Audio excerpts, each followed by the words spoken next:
How about that? Episode 5, Gary Coulton. How are you? I'm very well, thank you. Yeah, a lot better than the last time we talked. Yeah, it seems like a long time ago. I've still got the cough, but I feel great. I've been in the gym, Have had you? a really nice sports massage this afternoon. So, Oh, lucky man. Very nice. yeah.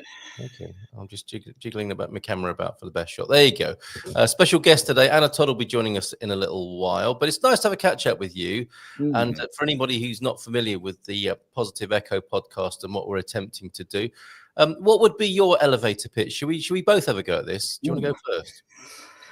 Elevator pitch. The world and you are a better place because of the positive echoes you leave with other people. Oh, I say, very good. Not even at the first floor, are we? Some people need a tower block for their elevator pitch, don't they? You were there, just going up one floor. Done and dusted. That's it. All right. So it's about legacy, isn't it? And as we found out in our conversations over the last few months, I think it is because we do this every fortnight, isn't it? Yeah, and we met in person in Portugal. We were introduced by the Maven Marco a little while ago, and this is the result. And we're welcoming our first special guest live today as well. And it's all about legacy and making a positive impact in life. And the echo part, of course, is what we're leaving behind us when we're gone. But that doesn't mean to say we have to wait until we're gone, does it? No, not at all. I've got a very good example from my wonderful masseuse, Becky. Oh, go on. I've been going to her for maybe 20 years nearly now. She keeps me in the marathon kayak and able to move from A to B. Right. She's read my book and she is going to listen to the first podcast probably tomorrow. But she said she was visiting a friend in hospital in Kingston Hospital, which you know well. Born there. Born there, done that. Yeah. Unfortunately, her friend died. Oh no! As she visited. No, it was not unexpected. So that's okay. But she's still upset. Yeah, of course. Anyway, she goes to pay for her parking, and all the cash versions of the machines have been ripped out. And she tried to pay with her card, and it wouldn't accept it. This is when she's in grief, stricken and grief-stricken and bereaved. So she went to a guy behind the reception desk, the general reception desk, and asked what she could do. And they said, you can download the app. But of course, you can't. The card wouldn't work for some reason, so she couldn't activate the app. So God bless him, he just went and paid for it. Thank goodness. And asked for nothing back. Well done, that man. Yeah, so that's a very small to him, but immense positive echo for her. And she couldn't stop talking about this young guy. And he's probably in his early 20s, something like that. So it's not an old person's thing. No. This is a person's thing. Yes. Yeah. It's what we'd like to think we would have done, right, in that situation. Hopefully, yeah. I mean, I've done things like buy people a coffee who suddenly they've left their wallet or whatever. Yeah. And odd pounds here and there. And, we've heard, I mentioned last time, I think it was the person who bought somebody a 50p stamp. And that started a whole year of kindness for her. And hopefully we'll get Bernadette on as a guest. Oh, excellent. That's lovely. Right. Okay. Yeah. In between time, just want to let people know that we are both Substackers. Is that the verb? Yes, we are Substackers. Yeah. We are Substackers, and we can be ordered by name over there. So Gary Coulton and Cole Munson, we are available by name over there. How's Substack going for you? It's a pretty good medium, isn't it? It's very good. I mean, I could go on for hours. You know me. I'm not there to do what many people do, which is to grow an immense following of paid subscribers. That's fine. Yeah. But frankly, I don't need it. So what I've got is, I don't actually know how many subscribers I've got, but I think it's in the hundreds. Yeah. But we have a little community going now, and there's a to and a froing. Yes. So for me, that's why I started it. Yeah. Yeah. Leave that echo, and it seems to be doing the job. And I think this is one of the little spin-offs. Often with technology, the originators, they have some idea of what they want to achieve. And then, like the SMS, for example, I don't think anyone expected the SMS to become, one of the main forms of communication for a very long time as a text message. And I think Substack definitely serve that market of people who want to build a community and earn a living from being a writer, which has been, undone in as a journalist, generally speaking. But you've made it into like a social media platform, haven't you? Really? Yeah, I mean, it's getting a little bit Instagrammy, okay, and TikToky. Yes, if you want it to be. Yeah, that there's notes which are the short form. Yeah, some people actually write very long notes, and they hit the buffers of maximum numbers. Yeah. But you can do live video on it. You can upload video. The only thing that they don't seem to have is audio, just audio, except in the long form newsletters. Okay. And I think they're missing something there. Right, but generally speaking, the tone of it is much healthier. I mean, there are some nasty people on it, but they tend to get burned by everybody else. Yeah, there is a sense of stewardship, isn't there? And that in its own way is, a positive echo material, really, isn't it? That's exactly what we're talking about. People thinking about what they are creating and leaving in their wake. But realistically, it's owned by Billionaire and a few others. So how long it stays in this form and tone, who knows? But at the moment, I think it's a really healthy place to be. And you can just write your stuff. You can give it away free if you want. Yeah, I do. And people get picked up by traditional publishers and magazines, and it's a place to be found. Just interesting. Yes, it's almost like the local music venue, isn't it? Where an impresario might go and sit at the back and pick off the best bands, but from back in the day. Wise publishers might have a little look across Substack and pick up some. They do, and they don't just lurk. They actually will put out a call to people. Wow. What have you got? Yeah. Show me a recent post you put up. And if they like it, they make contact. Yes. And talking of publishers and authors, you slyly left me a note during the week that you too have a book. So I think my job now is to reverse things and say, tell us about your book, Carl. Well, what a great question. Thanks, Gary. And the reason I haven't mentioned it before is I'm a little bit embarrassed about it. The intentions are good. The intentions are definitely good. And I wrote this in 2001 as a rather sort of angsty mid-30-year-old in a period of transition. And you and I suppose have this in common, the soul searching times of our lives. Yours is well documented, isn't it? A turning point in your life. I think it was your late 20s, wasn't it, where that was happening? Yeah. But it's not about me at the moment. It's about I'm making the comparison because I've had a number of these crises in my life, and I wouldn't claim that they were as dramatic and drastic as yours sounded. And that's really an important part of where your book and where this whole positive echo thing came from is that moment in your life. But this was mid-30s. I was in a strange place in geographically and mentally. And as we've discussed before, you're the science guy, aren't you? And I think I'm a bit more of a sort of mystical, new agey type, a hippie if you like. And this book was going to be, it was a time when people were publishing PDFs online for the first time as e-commerce. I don't know if you remember that. Yeah, I do. 2001. It was all about that, wasn't it? Sort of downloading digital products. And some people were making a fortune, and I was quite happy to do that. Didn't quite work out like that. But I made my PDF book called Come Back to Life, and it's an inspirational book, and it's made of 100, I think I called them shots. They're like sort of quick and easy to read, because another trend at the time was the Little Book of Calm. And a lot of these, in Waterstones, there were these point of sale books that you could just open up and get a little bon mot or, like aide de memoire or something. Or, like in the Marcus Aurelius tradition. I'm not in any way comparing myself to him, but, the sort of book that looks like a little bit like a journal, a little bit like a collection of aphorisms. It's that sort of book.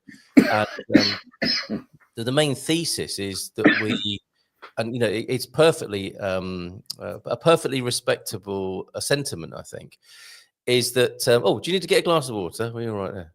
You got a glass of beer, haven't you? Alcohol free. Yes, there we go. Okay, and you can please unmute as well. So, oh no, well maybe not. Maybe that's too early. But living and life. It's called Come Back to Life because I make this sort of contextual comparison in the book about how people are, you know, lost in the world of living, which I think you can resonate with. Going back to your crisis, you know, when we become too lost in living, those are those moments of great soul searching potentially and breakdown, and how we've perhaps lost connection with life itself. And I think these are different levels of consciousness, if you like, and our modern world very much. And I think it's come, you know, I wrote this in 2001, but now in 2025, we are looking at an even greater climax of that or concentration of that, where it's as though everything is about living and very little is to do with life. And a great example of that was like last Monday here in Portugal, where we had the great Iberian blackout. All of living that we do, work and electrical, electronic, computer-based, internet-based endeavor of humanity in this Iberian Peninsula was cut short. You know, and it went to a standstill within hours. And people came back to life. People went to the beach. They went to town. They helped the local shops with the ice cream that was warming up and the beer that was warming up. And in its selfless acts of civic duty, went and drank beer. I throw myself on that. That's right. Get out the way. Let me help. You know, it was, but it was really interesting how the living world, you know, the work world, the work of getting somewhere, the rational linear world was put into the present moment, because that's all you could do. All you could do was be. And it almost feels like you wake up and realize you're actually most of the time living in a dystopia. Absolutely. And we fear the lights going out, but it could well be a very good thing in the end. Well, some people are saying, can we do that every month? Some were disappointed that the lights came back on so soon. There was for some people there was a great sense of connection and enjoyment, and obviously for those who were very much connected and dependent on electricity, people in hospital, the vulnerable, it was terrifying for some people. You know, I'm not trying to gloss over that, but it was an example of how human beings were incredible, how we have allowed ourselves to be dominated by this sense of living and progress at the cost of perhaps of being alive, truly alive. And that's my model. I sent you a little illustration, didn't I, of transformation and imagination. And I think that again is about coming back to life. And I think maybe, I don't know, I'll be as bold as to say I think these times are about that. You know, are we going to live ourselves into oblivion, or are we going to come back to life? And, you know, I think anyone who's had any sort of breakdown or come up against the lack of depth of simply living and just being up against the challenges of modern life thirsts and hungers for something beyond that, the transcendent, the spiritual, maybe religious, you know, the beyond the three dimensions, I suppose, is one way of looking at it. Because we're so distracted by simply existing, you know, paying the bills, doing the shopping, and it's supposed to have got easier to do all these things.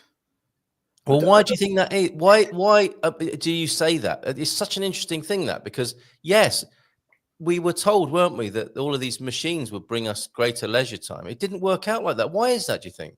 Well, I haven't got an answer. I'll ponder on it. Harry, we need an answer. It may come to mind as I'm speaking. I think it will come to mind at 2:30 tomorrow morning. It's that sort of thing, I do remember the first proper computer. It was a 256K version of the Macintosh. Wow. And we were told that word processing would save so much time. We just made more work. We did The individual bits go quicker, but we can do 50 times as much. Yes. And all that's done is we've just expanded into the space. Yeah. Somebody recently said to me, and I'm not going to name them because they're going through a tough time. They said, you know, the old adage about the lion in the undergrowth, and your brain goes, well, it's going to eat me. So what do? Run, fight, freeze. Yeah. No, today's not like that. Today's like being attacked by a horde of rabid rats. Yes. You get one. Yeah. And then there's a million others coming at you. And we don't have time to rest. So we don't have time to be spiritual. We don't have time to practice truly the religion that we may or may not have. We're just too busy trying to survive in this chaotic culture that we've crafted together unwittingly. There's no individual that's done it. We've done it as a global community. Yeah. As if we almost had no choice but do it. Yes. Well, it's been very compelling, isn't it? The invitation, the promise. You know, we live in the marketing age, and this whole lifestyle that you speak of has been very well marketed, hasn't it? It's very, very, and you're right. I mean, you know, I don't like to think of people being victimized by this. We have collectively allowed and encouraged each other to go into this, haven't we? And I sense people, including me, are falling out of love with it. Yeah, I agree. And we buy into things that we fall in love with, whether it be people, the latest car, nice fashion. We have to fall in love slightly with it. And as soon as we fall out of love, that thing is gone forever. You never, ever go back to it. So this life that we are being programmed by, many people are beginning to rebel. I know people who've just gone off grid. You can't find them. You'd have to go to, you know where they are, so you can physically go to them. You can write a letter, but they have no phone. They're completely off grid. Yes. And they're loving their lives. Now, not everyone has the privilege to do that. But if we can go off grid of our own volition for 5 minutes, it's like putting 5 minutes of gym work in. I agree. It's it's an antidote, a dose against the rats. Yes. And you make a very interesting point, because the grid we've created, let's say for a moment, coming back to life. I mean, by the way, I was cheesed off with this in 2001, so it's been a long time coming for me, and that's why I wrote the book Come Back to Life.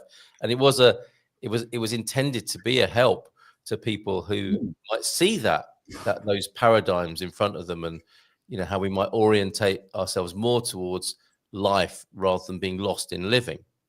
And interestingly now, off grid, everyone knows what that means, don't they? And we lost the grid last Monday here in the Iberian Peninsula.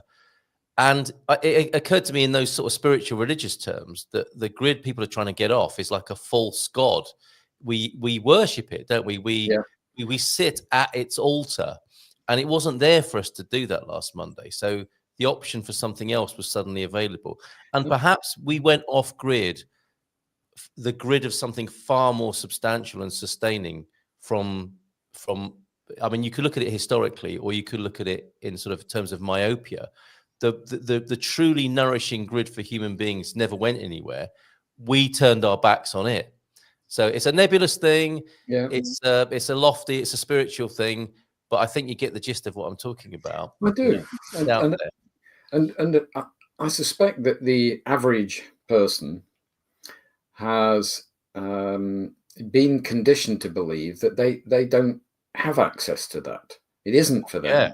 That it's meaningless. Well, you suddenly realize when the grid went down, most of our electronic life doesn't give us meaning. And therefore, without meaning, all the rest is just window dressing. And, absolutely. You know, I did a little survey. I mentioned this before, but I did a little survey 2 days ago. And I looked at the number of young people who are deemed to be influencers or YouTubers, TikTokers, whatever you want. The number that have killed themselves in the last 5 years is now running into the thousands. Really? How thousands. Sad. How sad. Because many of them had millions of followers. But one day they woke up and went, it doesn't mean anything. My life does not mean anything. That is so sad, poignant, and powerful, isn't it? To see. And they left videos of themselves beforehand, or they left messages, and they were all cries for somebody to help me understand what this world is about and where I'm in it. Because at the moment, I'm nowhere. Now, you and me have been there, haven't we, in our own kind of old school way with that. Yeah. But this amplified, accelerated version of it sounds awful, doesn't it? Because the great irony of it, of course, is they've been looked up to as people who've got it figured out. Yeah, for us only to discover that quite the opposite has occurred. It's like, the success, because nobody helps them. You're rich, you're famous. What you don't need help. Of course, they need help. The whole existence is pretty much a cry for help. Absolutely, absolutely. And presumably in those circles, you don't necessarily get the sort of help you really need. You get further manipulation of your image. Yeah.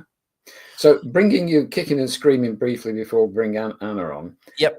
How do people get hold of your book? It is available on Amazon. Okay.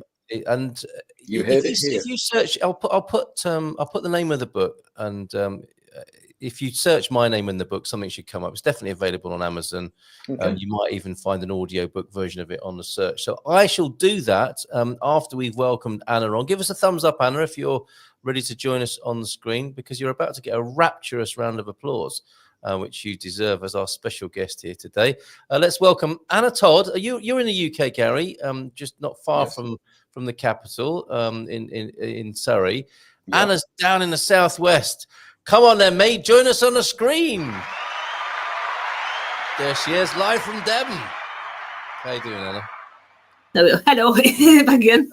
Right. We can hear loud and clear. How are you? Great to see you, Anna. Oh, it's great to be back. Yes, I'm very well, thank you. I've been frantically writing notes down and all sorts, and yes, coming down to earth a little bit after everything lately. But yes, I shall explain it all a bit later on. But yes, it's been quite a unexpected journey, but in a good way. Right. Well, let's rewind a little bit, and because there is a somewhat challenging aspect to, as you say, something that's been consuming you and something you've been working on. Let's come back to that and look at the backstory, as it were, and explain that you and I we used to work together, didn't we, at the Dame Hannah Rogers Trust site. Hannah's at Seal Hayne. Where we worked on the Access All Areas radio station, which was great fun, where I know you as DJ Antics. Yes, you do all sorts of, not only that, but you do all sorts of wonderful community work. And one of them was to work at a cafe, which has had an unfortunate sort of conclusion, at least for the time being. And we'll talk more about what we can do to help with that. But could you explain about the project and what you did there and what the aims of the project were? I know the main aim, I think, was to get people like me with different needs into the workplace, and I do remember just before everything all happened, I literally just managed to sort out my CV, which admittedly I think the last time I did that was way back at college, which was scarily back in 2005 or 6, so it was just a little bit out of date. And with the last paid job, if you like, that I had way back, I think it must be easily 4 years ago, because I was doing gigs until lockdowns came in and everything. Yes, this work experience all came around from Mum just discovering it in town, and went in to find more information. And I think it all started from there. I have to be honest, it's actually beaten the record for the longest work experience I've ever had, because I actually started I'm trying to remember the actual date again now. It was I think it was June 2020, and I literally finished on the 27th of March. but I literally found out the week before I was finishing that it was all coming to an end. So it was all a little bit under wraps. And I couldn't really tell anyone until it all went out on TV and everything. So yes, it was a little bit of a sort of unexpected, because the first I knew was I was called into a sudden meeting with my managers, me and my mum, and that was the first I knew of it. And then finding out the following week it was the last one. So it all came quite rapidly.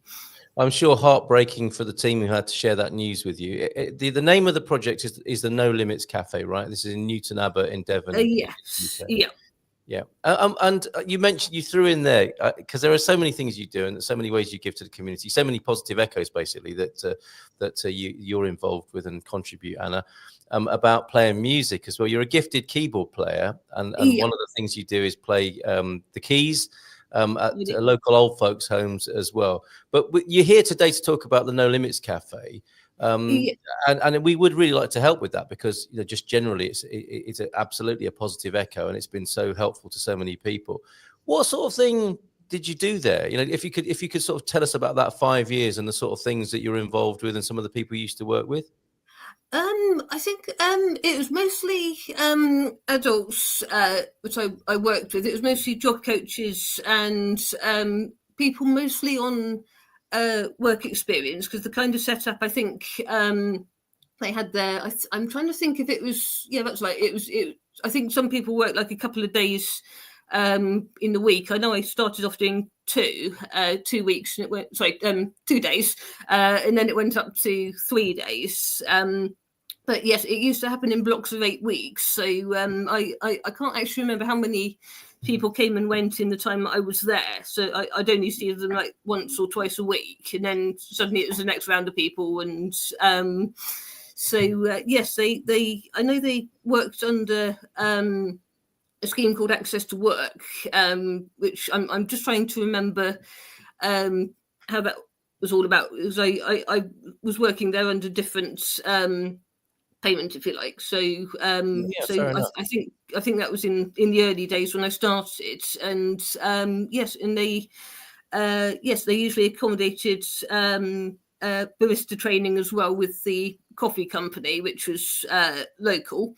And it was typical. Right around the time I was thinking of updating my coffee making skills, I was sort of ready for the latte art, because half the time it was all sort of done pretty much accidentally, and I ended up making all sorts of crazy sort of shapes, well, just Picasso, without even any practice. Abstract latte art. Yes. We could see our friend John there, Nicola's there as well, friends from my time in Devon there, and really clearly some great happy times as well at the No Limits Community Cafe and Hub there in Newton Abbot in Devon. So a great thing for you, whilst it was in operation. What were some of the key things that you enjoyed there in your time there? I did enjoy learning how to make the drinks, and it was surprisingly how long it took for me to remember how to make a mocha, because I think that was only occasional. So I finally got the hang of that, and it was one of those times. I keep grinning every time I use the word, because I always used to get a particular look if I happened to mention it by accident. But it was almost like whenever it was quiet, or Q as we used to refer to it, it was almost like I couldn't really wait for it to be absolutely packed with people. And in fact, I think on our my last day, second to last day, I think it was the busiest I've ever seen the cafe. It was pretty much non-stop, and my shifts were pretty much 3 hours. So I started off doing a Friday, and then I think it became Thursday and Friday, then Wednesday, Thursday, Friday, and then I started doing Tuesday, Wednesday, Thursday. So I think the only day I didn't actually do as a staff member was Monday. So and it was closed at weekends, apart from a once a month social. So so it sort of involved a whole load of stuff, including we'd even do like sort of catering, like sort of for like parties and meetings and stuff as well. So brilliant. Sometimes I go out and deliver to local places. It certainly a job full of variety. So it was a good atmosphere up there. Gary, I've been monopolising it, Anna. No, I'm just sitting in awe. Anna, it's a pleasure to meet you. I also have seen you doing some Makaton sign language videos. Yeah. Tell me a bit about those. Yes, I didn't actually manage to write down the date I actually started doing this. I think it was all an idea through my managers, because admittedly BSL, which is actually different to Makaton. Makaton is actually a simplified version, if you like. So the signs are a little bit different, but I think we basically came up with an idea of Makaton sign of the week. I actually was able to bring my folder back with me. I haven't got it in the room at the moment, but over the time I was there, I apart from a couple of duplicates, I ended up learning about 90 Makaton signs, because I started doing that just before a couple of Christmases back. A couple of signs did get duplicated, but we did have a couple of customers that came in and used sign language, and I was often observing, trying to get the hang of it. And my sign of the week was usually one of the staff members filming me, and then I'd do like a chosen sign of the week, and half the time I was trying to say that without actually rhyming then, but half the time I kept talking in rhyme. So you're a natural musician. All of them were rhyming, and a couple of times there was one that was a little bit too difficult to find anything that rhymed with it at all. But yes, I literally learned everything from like Christmas. That was one of the ones I did. I never what quite rhymes with Christmas. What rhymes with Christmas? I'll have to get back to you on that one, I think. Sorry. This one always slightly threw me, because I never quite knew if the letter C had to be the right way or back to front, but coffee is literally that. We need that one. Tea is like that, so it's a little bit different. And I'm trying to remember, and but there were some really vague ones as well. I do remember at one point learning the word weather, which is literally that. So it's completely irrelevant to what the word actually is. So some of them involve quite a bit of memory, but I was usually able to do it in about one take, which is quite good. So there are rude ones as well, aren't there? These I'm just trying to remember. Yes, I've something to do with bulls. Thank you. Which brings us to unfortunately the sad demise of the cafe and the project, which is utter BS as far as I'm concerned. I was really gutted to hear that this is what was happening, Anna. Yeah. And is it one of these sort of what's becoming a typical funding problem? Did it become unsustainable for lack of funding from its own sort of commercial efforts? I'm trying to remember. I seem to think it was something to linked with access to work, and I think from what I sort of vaguely remember, I think it was sort of exhausted funding and just sort of things like that, because I literally heard things were all changing literally before, literally on the week before I finished. So that was pretty much the first I knew about it from a message. I was literally on the way back from keyboard and had a message saying, could I come in first thing on the Wednesday? So I had to move something I had in the morning, and then so I was literally at work twice that day, and it was all still sinking in a little bit. So yes, there was a bit of masking going on during the afternoon, and I just didn't see it coming really. So and then had to keep it quiet until it sort of went on on the news, and then I had a complete surprise because they asked if I could do a sort of goodbye as my last Macathon, and having been on Spotlight unexpectedly because of being at another cat cafe of which I'm a customer. I go up there once a week. I didn't. I had a message from my manager asking if they wouldn't. If I wouldn't mind if one of my Macathon signs got used, and it was I was literally trying to keep all the emotion in at the time because it was literally me saying goodbye. So that was my final Macathon, and it actually made it on the actual BBC News, not Spotlight. So that was a complete surprise in itself. Wow, so, how sad! Well done, you. Yeah. Did you have another question, Gary? I was just going to throw out non-UK audience. The access to work thing is a government stream of funding to help people who have both physical and hidden disabilities access work, and it comes with money. And we've gone through a very big and extensive remodeling of what we might call our welfare and benefits system.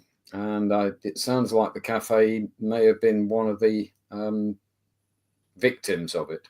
But I do hear that the local MP is raising a question in Parliament either today or tomorrow, and basically shaming the government into, you wanted to do something positive, and now you're allowing this to happen on your watch. Right, so, and the misnomers of welfare and benefit right there. Anna, did you want to say something about how the local MP has dealt with this?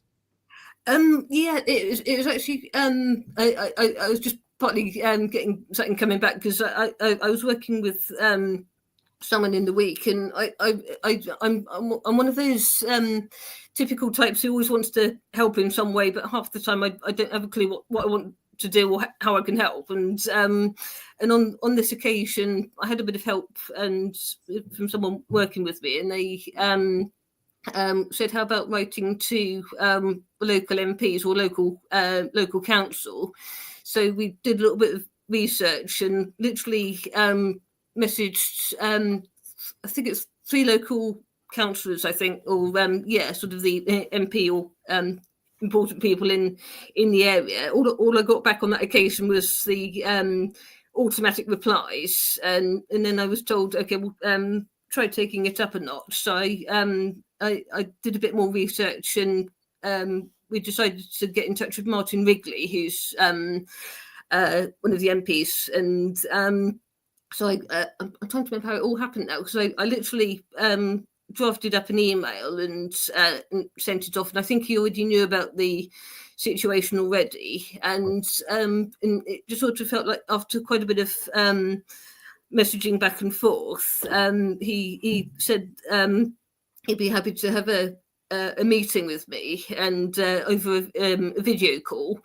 So I understood with the busy schedule it probably wasn't going to be a massively long meeting, so we ended up having a Monday meeting. I think it was a couple of weeks back, for about half an hour, and he was really impressed with the petition which I've made, because I think I sent it, or I'm trying to remember now, but he was really impressed with how he was really impressed with how I did it. I had a bit of help finding pictures and stuff. It was all my own idea, but to be honest, this I didn't actually realise how well this petition was actually going to do, because the first one I did was on something completely different, and the only signature it had was mine, so so it didn't do terribly well. So this one, I think I nearly fell over backwards, and I realised how fast the numbers were going up. But, brilliant, quite right too. Yeah, and we can see there, and Martin Wrigley MP is involved. And there is a key decision maker as well. It's him twice, as it turns out. But anyway, Since opening its doors in 2020, like you said, June 2020, when you started there, No Limits has become a beacon of hope, employing 18 local people and creating a warm, inclusive environment for its participants, staff, and visitors. It's a place where people who often face barriers to employment can gain confidence, learn valuable skills, and become part of a supportive community. That's the backstory there. Please continue the final paragraph and I've put the link to the petition so people can support you. Please continue to sign this petition to demonstrate the strong community support for inclusive initiatives like No Limits, and to urge our local and national representatives to prioritize the creation and funding of such vital services for differently abled individuals in Newton Abbot, and I'm sure all over the UK, all over the world, right? I mean, it's not much to ask for, is it? It's just so strange, isn't it, Gary, that something of so much obvious merit and benefit would be cut like this. Yeah. And, you know, this thing that both sides of the Atlantic are going on about, that certain parts of the community aren't contributing their full whack, as it were. Yes. And here are people doing their job, supporting the general public. Yeah. It's not it's open to everybody. And yet it gets kicked in the teeth. Beggars belief. Yeah. I think I may be wrong, but I think you've got to be a UK resident, do you, to sign the? I believe so. But I'm sure letters of support to the local MP from Tahiti would be brilliant. Yes, that's a great idea. Idea. I have a question, Anna, which is looking forwards. Let's say that you aren't fortunate and the cafe is no longer. What other things are you going to be involved in? Because I'm fascinated. I'm still having a look at options at the moment. I know I've had a couple of people. I know family and hoping that I'm going to get back into music again. I'm sort of in that help, because being a keyboard player, it involves lugging keyboards around, and yes, I did have a bit of a unfortunate one. I did take my 2 occasions. I took my keyboard to the gig that was happening before it stopped, and got there and discovered that my adapter had failed, and with it being an electric keyboard, I didn't have any power, so I literally got there, had to cancel on the spot, sort my adapter out and come back again. Right. Yes, that was yes, doing gigs was actually my first paid job. So the work experience that I had been doing was actually me sort of paying to do it, if you like. So I wasn't getting paid for that particular work, but yes, doing gigs was the last paid job I had, I think. So I'm still working out whether to go back into that one and just ease I'm back. just wondering, Anna, as my positive, I've got a couple of potential positive echoes. One is to apply for Arts Council funding to take your music, say, to old people's homes, residences for people with autism, for example, and just play music to them. That's an arts project, and I know they're interested in taking the arts into the community and not in the grand halls and art galleries. So that's one thing. It's not a straightforward process, so you need somebody to help you with the application, but I think you could knock that out of the park. The other thing, which is not paid, but I think I'm getting the feel for you now. I don't know whether you've come across the charity Beyond Words. I'm not sure. I'll definitely look it up. And Beyond Words, what they have is a massive library of books which are wordless, and they're written for adults with learning disabilities. They're not great at reading, but they've got really good visual learning. And they're about life skills like going to work, health-related things, having fun. And they've been given lottery funding. I know this because my wife works for the charity. They've been given a fair amount of lottery, that's the one, to create what are called book clubs in a box. So the book club is basically a group of anything from 2 to 10, 15 people who want to have the social interaction, want to learn some skills, like what's it like going to the doctors, the dentist, looking after your boobs and your balls, all those things that the practicalities of life. Yeah, they are absolutely practical, mm. and they are revolutionary. I've seen them in action. They're brilliant. And the idea of the book club in the box is they have a local organizer, a leader, and they get a series of books, and they get training on how to read them together. So through Carl, I can introduce you to these people. I think you'd be brilliant at leading. Well, Anna would be an amazing leader of such a I think you'd be a great leader. Yeah, incredible. Anyway, that's my positive echoes for the day. Nice suggestion there. And Anna, the petition is what you want people to sign if they're able to, and in the UK, letters of support, I'm sure you're happy to receive as well, as Gary suggested there. That's the petition. What's the next step then? You've got some governmental support from the MP. It might, as Gary said, it might be raised in the Parliament. What's happening? Can you give us an idea of what the next steps are? I'm still partly figuring that one out a bit, I think. So I think originally I was sort of thinking Newton Abbot, and then suddenly seeing it sort of ventured into pretty much nearly the whole of the UK and beyond. I'm still trying to. I'm thinking I might need a few coffees while I figure that one out, I think. But I'm still in that. Admittedly, I'm one of those types that has an idea, but half the time I haven't quite done the full planning, so it's sort of run ahead of me a little bit. But at first I was sort of thinking people with different abilities like myself, and then I was sort of thinking, should I make it a bit more inclusive and just involve everybody in it? So I'm just sort of I was just sort of thinking more community spaces, because at the moment, I know I have been aware of when I've been out and about in town and everything. It's sort of like nearly every other place is sort of closed down, and lots of empty shops and things like that. So it's all it all seems to be changed. And then houses going up like there's no tomorrow. So it's sort of it's sort of like Newton Abbot's expanding, but more houses than commercial and community centres, right? So no shortage of buildings. We just need a little bit of vision and will, don't we, from the right people who can understand what the need is here, and that would be an awesome positive echo for somebody to get involved with and to facilitate this and to support the project. As I've always said, disability is not restricted to the poor. And there are plenty of well-heeled, rich families who have members with hidden and physical disabilities. It's finding them and helping them leave their positive echo, seeing the wisdom in leaving it. Yes. So if you can get a little team around you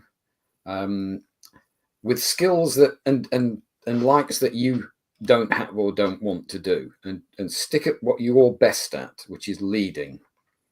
Yes. Yeah, absolutely. And delegate to people who are great at doing this or great at doing that. The ball gets rolling and you win. Yeah, fantastic. Good suggestion. Lee McGrady, remember him, Anna?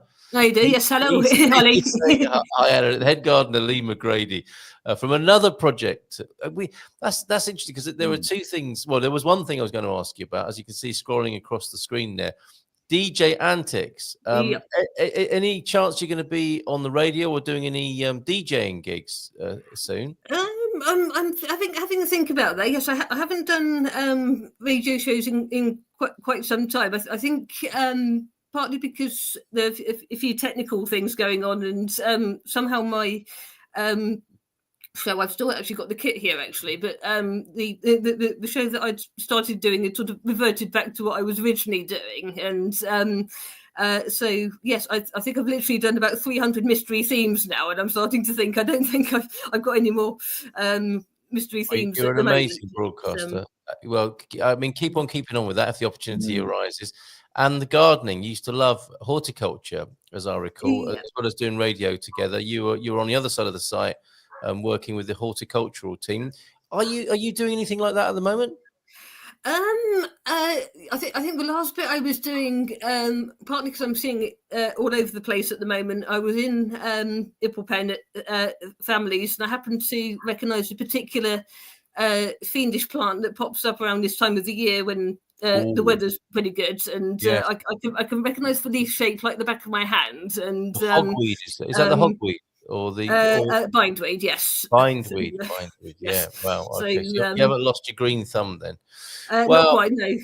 Anna, thank you so much for being here today. Really appreciate you sharing what is, a sad story. I mean, not all sad, because it sounds like, you and many people that had the most incredible experience and some really good times, but sad that it should be ending this way from a lack of funding, lack of vision, I would say, from the people who could quite easily support it and forward direct money into the right way to have this persist for you. So good luck with the petition and that project and everything else you're doing, obviously, in your life, and lots of love to you from Portugal and Surrey tonight. Oh, thank you very much. Thank you. It's been a delight to meet you, Anna. It really has. It's been great to meet you too. All right, take care. Love to Devon. Cheers, Anna. Right. Another round of applause. Another round of applause for Anna. Wow. It's at times like that, Gary, when you want a Positive Echo Foundation and fund, right? And say, okay, look, this is quite a simple thing to sort out, isn't it? You just need some money. Well, I'm a planner by nature. Yes. And we're in a position at the moment with the Positive Echo where we're just kind of building a bit of noise. Yeah. We're teasing people. And then I think we'll be inviting guests like Anna, and there'll be different kinds of people as well. Mm-hmm. And hopefully our audience, whether it's on the podcast or written material, someone's going to notice this and go, how do we amplify it? Yeah. Because I'm getting the wrong end of the telescope. I'm getting towards not having the energy to do these things. But I have the ideas, and you are the master at nudging me. And you come up with some stickers as well. So it's, how do we help not just individuals, but groups of people go, we want some of this. We want to be able to do this thing rather than just be at the level of the individual.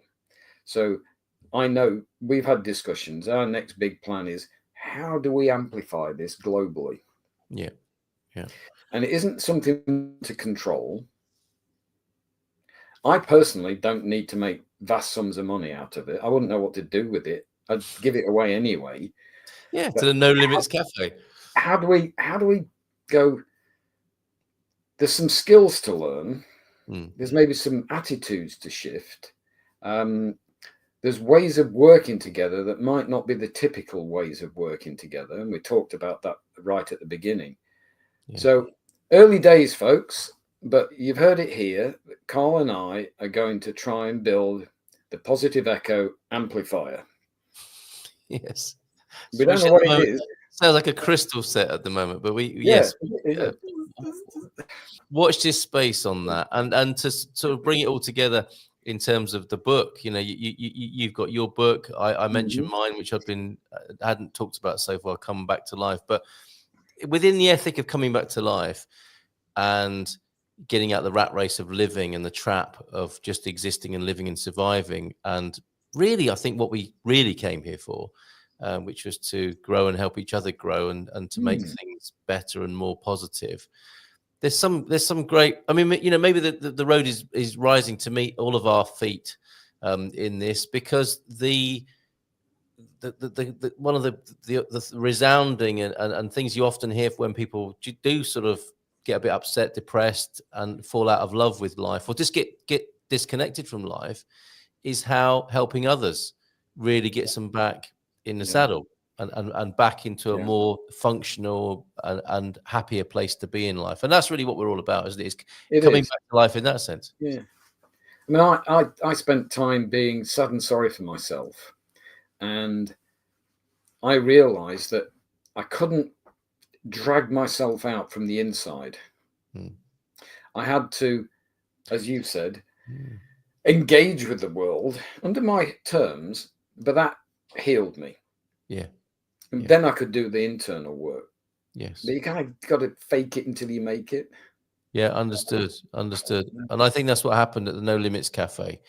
Is they were helping people to help other people, which is such a fantastic formula, isn't it? It's not patronizing. It's very enabling. It's very expansive. You know, it's not like micromanaging people's happiness and well-being. Like, are you happy yet? Are you happy yet? Just create the conditions in which people can get helped by helping others. It's not that difficult. It's not rocket science, is it? It's brain science. Yeah. And let's not forget the people who came for the coffee and the teas. Their lives changed because of the environment they were having their coffee and teas in. Right. Absolutely. Well said. Yeah. And we sometimes forget that it works both ways. Yeah. That they think they're coming in to help the poor and fortunates.